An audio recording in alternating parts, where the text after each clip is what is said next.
जय हिंद साथियों। तो आरपीएफ कांस्टेबल 2024 का डिटेल्स नोटिफिकेशन जारी हो चुका है। 15 अप्रैल से आपके फॉर्म स्टार्ट हो जाएंगे। 14 मई तक आप इसमें फॉर्म अप्लाई कर सकते हैं।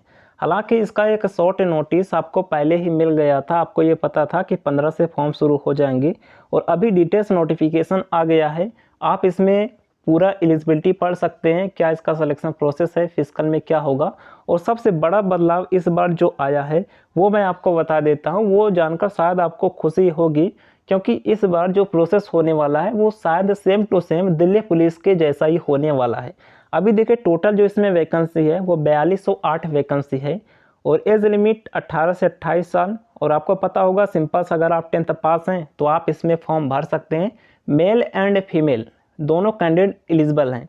और यहाँ पर देखिए, बेसिक पे कांस्टेबल है तो लेवल 3 का 21,700 बेसिक होता है। 35 से 40,000 के बीच सैलरी बच जाती है। सेंट्रल की वैकेंसी है। अब देखिए, इस बार जो वैकेंसी है वो जोन वाइड डिवाइड नहीं है। और देखिए, इसमें अच्छी बात ये होती है कि जिनकी हाइट कम होती है उनके लिए भी एक बेहतर अपॉर्चुनिटी होता है। यहाँ पर देखिए, फिजिकल एलिजिबिलिटी मैं आपको दिखा देता हूँ। अगर आपकी हाइट 165 सेंटीमीटर है तो भी आप इसमें जा सकते हैं। और यहाँ पर देखिए, इसमें जो रनिंग होता है 1600 मीटर की रनिंग होती है। 5 मिनट 45 सेकंड का टाइम मिलता है। हालांकि इसमें सबसे पहले एग्ज़ाम होता है, उसके बाद रनिंग होता है। और यहाँ पर लॉन्ग जंप भी होता है 14 फीट का, और 4 फीट का हाई जंप होता है।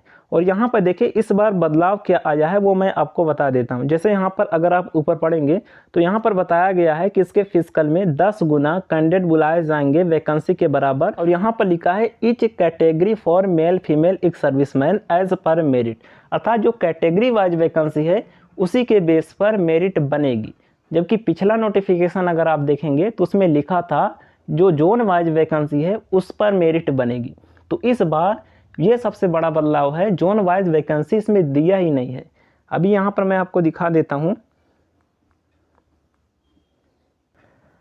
यहाँ पर देखिए, जो वैकेंसी है वो जोन वाइज दिया ही नहीं है, केवल कैटेगरी वाइज, जिस तरीके से दिल्ली पुलिस में होता था। तो आप कह सकते हैं कि बिल्कुल डिक्टो दिल्ली पुलिस की तरह ही इस बार इसमें सिलेक्शन प्रोसेस होने वाला है। इसमें भी 35 नंबर मैथ आएगा, 35 नंबर रीजनिंग आएगा और 50 नंबर का जीएस आएगा। तो सेम वैसा ही आप कह सकते हैं, जो दिल्ली पुलिस में रह गए उनके लिए सेम उसी प्रक्रिया के तहत एक नई अपॉर्चुनिटी आ गई है।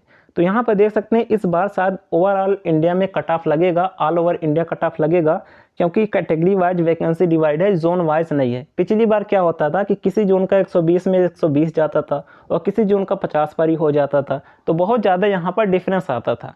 इस बार ऑल इंडिया कट ऑफ लगेगा तो उतना डिफरेंस नहीं आएगा और कहीं का कट ऑफ हाई भी नहीं जाएगा, क्योंकि दिल्ली पुलिस में आप लोगों ने देखा ऑल इंडिया कट ऑफ लगता है तो कट ऑफ ज़्यादा नहीं जाता, कम ही रहता है। तो ये एक बेहतर अपॉर्चुनिटी इस बार है, शायद ऑल इंडिया इसमें कट ऑफ इस बार लगेगा। बाकी आगे का जो कुछ भी अपडेट आएगा इन्फॉर्म कर देंगे। आप इसमें फॉर्म अप्लाई कर सकते हैं। देख सकते हैं यहाँ पर जोन वाइज कुछ भी नहीं दिया है, अर्थात जब आप फॉर्म अप्लाई करेंगे तो इसमें जोन वाइज आपको नहीं भरना पड़ेगा। एक ही ऑल इंडिया में आप अप्लाई करेंगे, आपका सिलेक्शन हो जाएगा तो वो खुद आपका जोन दे देंगे या फिर आपसे कुछ प्रेफरेंस फिल करवाएंगे कि आप किस जोन में जाना चाहते हैं। चलिए, बाकी अगर कुछ अपडेट आता है या फिर कोई नोटिस आता है, हालांकि वैसे तो उसमें कुछ नहीं दिया है, क्योंकि अगर दिया होता तो यहाँ पर ये जोन वाइज जरूर लिखते हैं कि जोन वाइज वैकेंसी पर मेरिट लगेगी, किंतु इन्होंने कहा है कि केवल कैटेगरी वाइज वैकेंसी पर मेरिट लगेगी। बाकी आगे का जो कुछ भी अपडेट आएगा इन्फॉर्म कर देंगे। जबकि पिछली बार अगर आप देखेंगे तो उसमें लिखा था कि जोन वाइज मेरिट लगेगी। तो यहाँ पर इस बार ये सबसे बड़ा बदलाव है। बाकी आप इसमें फॉर्म अप्लाई कर दीजिए। और इसमें जो एप्लीकेशन फीस लगता है 500 लगता है। बाकी अगर आप SC ST और फीमेल कैंडिडेट से आते हैं तो 250 रुपये फीस लगेगा। बाकी कोई डाउट है कमेंट कर दीजिएगा, आपके लिए बेहतर अपॉर्चुनिटी है। अब देखिए, बहुत सारे लोग कहेंगे वैकेंसी कम है। अब देखिए, दिल्ली पुलिस में भी ज़्यादा वैकेंसी नहीं आती। पिछली बार 2020 में शायद 5000 तक ही वैकेंसी आई थी, तो उसी तरीके से आप समझ लीजिए। बाकी ऑल इंडिया कट ऑफ लगेगी, फिजिकल भी टफ होता है तो उतना कॉम्पिटिशन शायद नहीं रहेगा। चलिए, मिलते हैं नेक्स्ट वीडियो में, तब तक के लिए जय हिंद।